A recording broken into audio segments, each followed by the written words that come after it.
This year, air quality has suffered in our state. We're breathing in thick smoke from those Canadian wildfires, and that could impact how much time we can spend outside. Thankfully, it's a lot better this week than it was last week, but it still begs the question, does what is going on outside impact us inside our home?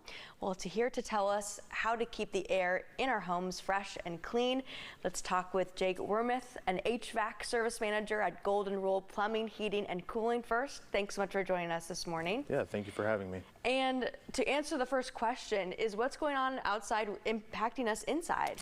Yeah, that's an important question for this time of year. Absolutely. So the particles and allergens and all those kinds of things that float around outside can find their way into our home, whether it be through open doors or windows, or whether it just be from a poorly sealed home. My house is older, so a lot of that stuff tends to find its way in. And like with the 4th of July holiday, fireworks smoke, is that the same thing? Yeah, they're very similar. I'm sure if you look at them molecular structure wise, they're different. But yeah, I mean, they impact us pretty well the same. Okay, so as homeowners, how can we be staying on top of this? What do we need to do? Yeah, so one of the things you can do is obviously just kind of be aware of what's going on. So, I mean, you see the fog and the smoke in the air kind of raises alerts. On top of that, you know, making sure that your HVAC system is working well is kind of a key ingredient, making sure that your filters are changed often to pull a lot of that stuff out of the air. But some folks like to look in other ways to capture a lot of those things out of the airstream, especially if they have health concerns that revolve around that kind of stuff. And what are some of those other things? Yeah, so excellent question. When it comes to, you know, what can you do inside your home, a lot of folks will use an indoor air purifier. Those air purifiers work great for a small space, but what a lot of folks aren't aware of is that your HVAC system is going to exchange the air in your house about 4 to 5 times an hour.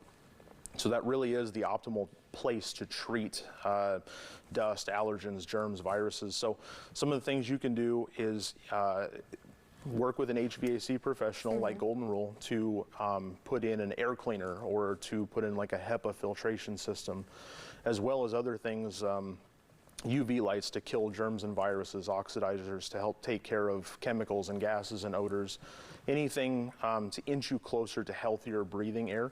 One of the things that a lot of folks aren't aware of is that people breathe about 2,000 gallons of air a day, which is an astronomical amount if you think about it. And we think a lot about what we eat and what we drink, but we don't think about what we do the most, which is breathing. That's a really good point. And how can we tell if air quality is good or bad? Is there like an indicator or a test or a tool? Yeah, so there are some tools that are available that, you know, you can have an HVAC professional come and sample the air quality and kind of see what's going on inside your home. Other key indicators is if you're constantly dusting multiple surfaces in your home day after day, that could be an indicator that a lot of infiltration and dust and allergens are getting in. Other things, you know, simple odor tests like asking your friends, does my home smell funny when you come in? You know, things like that will help us kind of raise a flag as to what's going on inside of our house. On top of that, just your health overall. If you feel like you're constantly having a hard time catching your breath, or, you know, you catch odors inside your home, those can be some key indicators that there might be something to be aware of. Okay, and what's a good first step for people, just to call Golden Rule? Well, that's an excellent place to start, and we'd be happy to service anybody in the metro area. Usually what we recommend is obviously keeping up with the filter changes, making sure that your system is working, but also, yeah, I mean, just having a contractor come out that you trust, and Golden Rule, like I said, would be happy to do that. Just to kind of give you some pointers and tips as far as what's going on inside your home. Okay, Jake, anything else you'd like to add this morning? I think, you know, just be aware and be safe, obviously, over the 4th of July weekend, but yeah, we'd be happy to help anybody that wants to have us come out. That's great. Thank you so much for joining us this morning and for that excellent information. We'll be right back with another look at your forecast next.